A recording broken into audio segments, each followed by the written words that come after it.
여러분 안녕하십니까? 오늘도 나온 정보들 몇 가지를 간추려가지고 여러분들께 전해드리려고 하는 크립토 토마토입니다.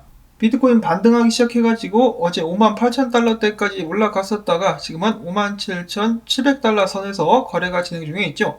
이 와중에 계속해서 강한 두각을 드러내고 있는 이더리움은 3,000달러를 목전에 두고 있습니다.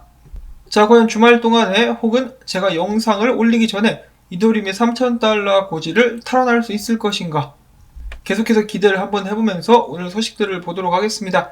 자, 미리 말씀을 드려야 될 것 같은데 오늘 비트코인 분석 중에는 이런저런 의견들이 섞여 있습니다. 여러분들께서 이 필터링을 잘 하셔가지고 참고용으로만 들으실 수 있기를 바랍니다. 자, 그러면 오늘 소식들을 보도록 하겠는데요. 일주일 전에 공포 상태에 머물렀었던 암호화폐 시장의 심리 상태가 중립에 이어서 이번에는 탐욕 단계로 다시 전환되게 되었다고 합니다. 지금부터 비트코인 및 알트코인들이 계속해서 상승을 이어간다면 다시 한번 극단적 탐욕 단계로 넘어가게 될 수가 있겠죠. 그리고 비트코인에 이어서 알트코인들도 다시 한번 힘을 내주고 있습니다. 비트코인 도미넌스 보시면은 어제 50까지 치솟았었다가 지금부터 쭉 밀리고 있죠. 쭉 밀리면서 알트코인들에게 다시 한번 힘이 돌아가고 있는 상황. 지금 열심히 올라가는 토큰들을 보시면은 거래소 토큰 몇 가지를 확인해 볼 수가 있겠고, 디파이 코인들도 오늘 좀 힘을 내주고 있는 그런 모습을 어렵지 않게 찾아볼 수가 있습니다. 아베 같은 경우는 오늘 다시 500달러를 넘는 그런 모습도 보여주었었는데요. 컴파운드 같은 경우도 굉장히 무서운 기세로 상승을 이어나가고 있습니다. 다시 한번 디파이 열풍이 불게 될 것인가, 그런 점들도 주목하시면서 보시면 좋을 것 같고요.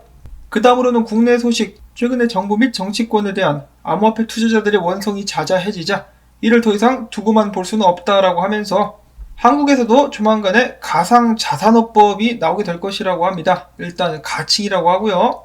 이 가상자산업법에는 이런 내용들이 담겨져 있는데, 신규 가상자산을 거래소에 올릴 때, 그러니까 상장을 하게 될 때 발행 규모나 위험성을 자세히 적은 백서를 거래소에 꼭 게재하게 하고, 가상자산 예치금을 금융기관 등에 별도로 보관해서 투자자가 사기를 당하거나 하면은 이런 피해에 대해서 구제받을 수 있도록 방안을 마련하자는 것이 이 법안의 골자라고 합니다.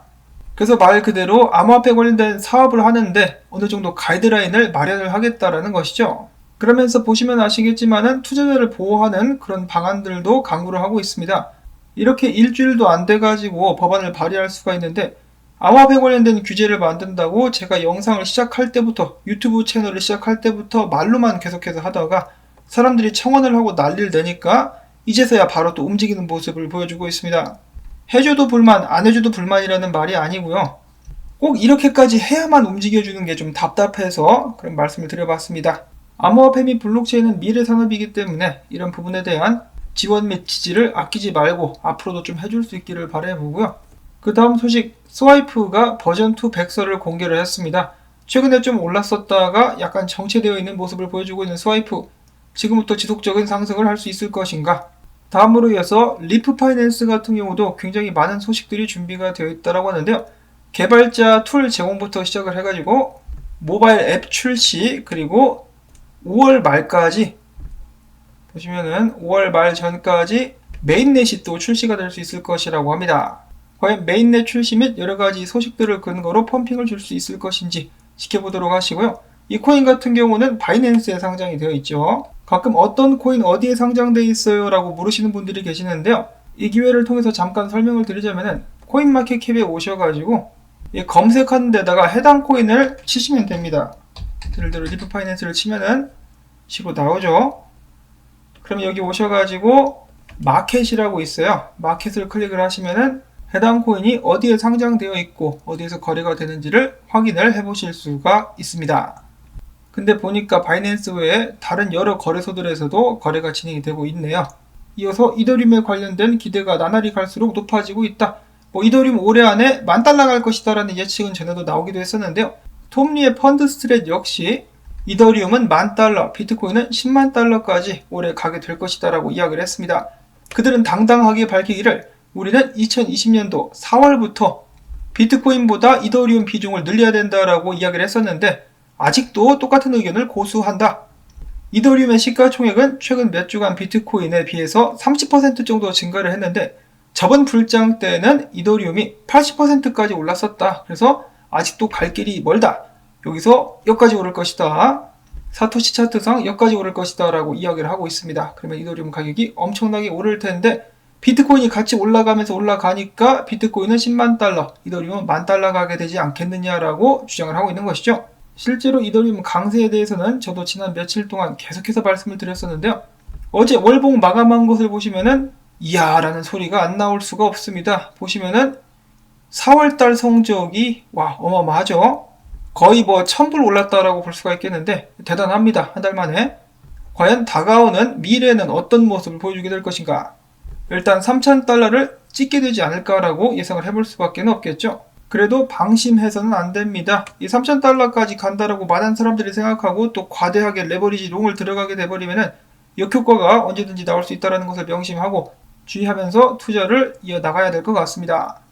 그 다음에는 아프리카에서 제일 큰 공원이라는 비룬가 국립공원이 암호화폐로 후원을 받기 시작했다는 소식이 나왔었고요. 이어서 크립토 맘이라 불리는 SEC의 헤스터 피어스 의원은 게리 겐슬러에 대해서 이렇게 이야기를 했다라고 합니다. 기대가 많이 된다라고 하는데요. 게리 겐슬러는 과거 CFTC 위원장이기도 했었죠. 그러면서 그때부터 투자자 보호를 위해서 강경한 입장을 펼친 바가 있었다. 그는 또한 훌륭하고 잘 짜여진 규제 프레임워크가 가질 수 있는 가치를 높이 평가하고 있다라고 이야기를 하면서 그와 함께 일하기를 기대하고 있다라고 밝혔습니다. 그러면서도 비트코인 ETF 같은 경우는 정확하게 추측하기 어렵다라고 이야기를 했네요. 올해가 될 수도 있고 10년 후가 될 수도 있다. 이건 마치 비트코인 분석을 하면서 비트코인은 오를 수도 있고 내릴 수도 있다라고 이야기하는 것과 비슷한 것이 아닌가 라는 느낌이 들기도 하는데요. 과연 미국에서 비트코인 ETF 출시는 언제쯤 될까요? 그 다음엔 중국에서 비트코인 채굴 관련된 소식이 또 잠깐 나와가지고 보도록 하겠습니다. 중국이 에너지 소비 프로젝트를 중단하려는 시도로 인해서 비트코인 채굴이 피해를 입을 수 있다. 최근에 신장 쪽에서 전기가 나가면서 비트코인 해시레이트에 큰 타격이 왔었는데요. 중국의 두목인 시진핑핑이는 2026년부터 5년간 탄소 발자국과 배출량을 줄이는 데 주력할 것이라고 공언을 했습니다. 이에 따라서 엄청난 양의 에너지를 소비하고 미래에 시행되는 표준에 적합하지 않은 프로젝트는 단호히 금지될 것. 그리고 이러한 조치는 중국 내 비트코인 채굴에 부정적인 영향을 끼치지 않겠느냐라고 중국의 매체에서는 예상을 하고 있었다라고 합니다.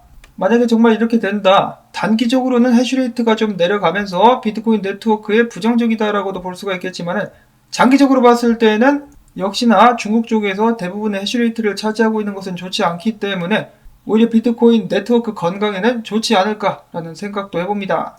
차근차근 중국 쪽에서 하나둘씩 채굴장들이 폐쇄될 수 있기를 바라보고요. 그 다음에는 비트코인 월봉 마감이 어제 있었습니다. 자, 3월달까지 급상승을 보여줬었는데 4월달에 살짝 주춤한 모습, 훅 떨어졌었다가 호로로록 말아 올린 모습, 5월달에는 어떤 움직임이 전개가 될 것인가. 전세계 이목이 비트코인에 집중되어 있는데요. 그런 의미에서 비트코인 분석들 오늘 또 준비를 해봤습니다. 일단 비트코인 강하게 반등하다가 58,000달러대에 저항에서 부딪혀가지고 57,000달러대로 내려온 상황인데요. 여기는 빨간 박스가 저항이라고 보시면 되겠습니다. 이거를 뚫어도 위에 저항이 하나 더 있죠. 추세 저항이 있기 때문에 결국 비트코인은 지속적인 상승을 위해서는 저항을 다 뚫고 전고까지는 최종적으로 뚫어야 계속해서 상승을 이어나갈 수가 있을 것입니다. 크립토 체이스라는 분석가 같은 경우는 6만 달러까지는 무난하게 반등하지 않겠느냐. 55,000에서 56,000달러까지 조정을 받게 된다면 매수 찬스로 생각하고 6만 달러까지 봐야 될 것이라는 의견을 내세웠었고요. 케일로라는 유명 분석가, 그는 비트코인 고고싱 가지아를 외치고 있습니다. 마찬가지로 6만 달러대까지는 무난하게 상승하지 않을까라고 예측을 하고 있었는데, 그렇다면 비트코인이 과연 전고도 뚫을 수 있을까? 다음 프랙탈을 봤을 때는 아직은 시기가 아니다라고 이야기를 하고 있습니다. 전고는 64,000달러 정도가 되었었죠. 지금 비트코인이 과거에 상승했을 때 움직임이 위에 있었고 지금 현재 모습인데 흐름이 굉장히 비슷합니다.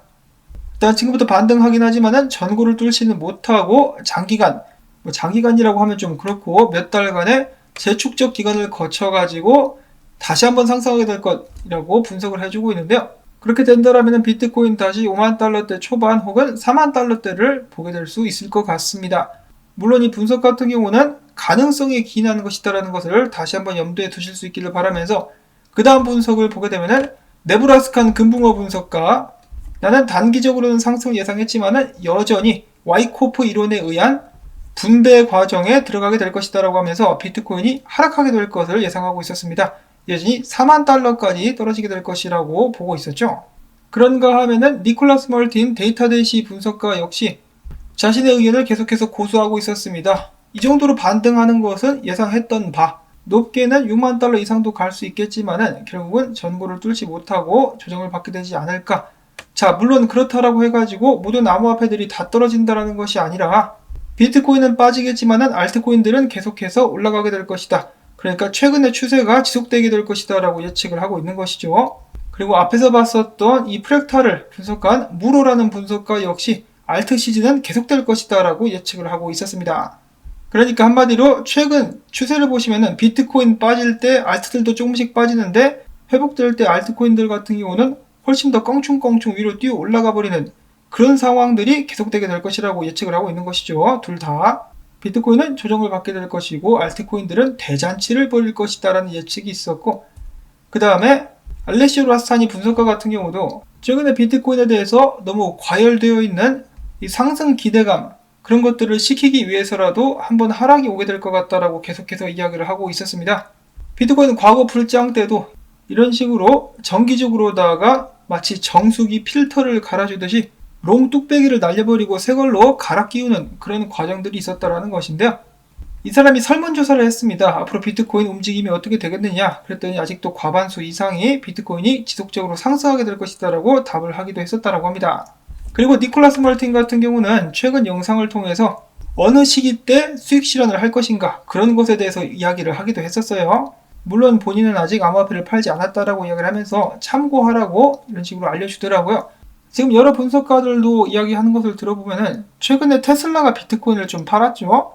근데 몇몇 사람들은 그것에 대해서 좀 답답한 마음을 토로하곤 했었는데 많은 분석가들은 실제로 이렇게 이야기를 했습니다. 테슬라를 좀 보고 배워라. 그만큼 수익이 나왔으면은 수익 실현하는 것은 당연한 것이다 라는 이야기를 하기도 했었습니다. 자, 물론 슈퍼 울트라 초장투 자분들께서는 신경을 안 쓰셔도 되겠죠.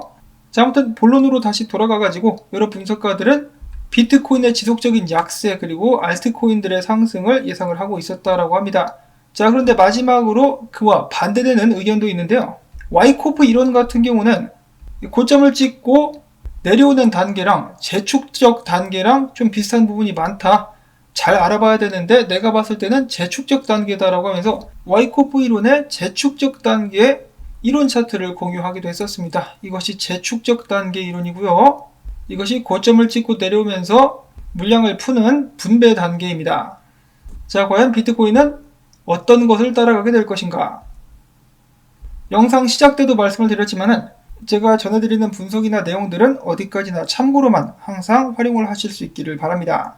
암호화폐 시장이 5월로 접어들었습니다. 과연 어떤 흥미진진한 사건들이 우리를 맞이하게 될 것인가 기대를 해보도록 하면서 오늘 영상은 여기서 마무리를 짓도록 하겠습니다. 오늘도 영상이 도움이 되셨다면 토마토밭에 가스 돈가스 던지기 광고 시청을 통해서 부탁을 드리면서 그리고 혹시라도 바이낸스 가입하실 분들이 계시다면 제 링크를 사용해 주시면 저에게 도움이 되겠습니다 라는 말씀을 드리면서 저는 다음에 또 영상을 가지고 찾아뵙도록 하겠습니다. 안녕히 계십시오.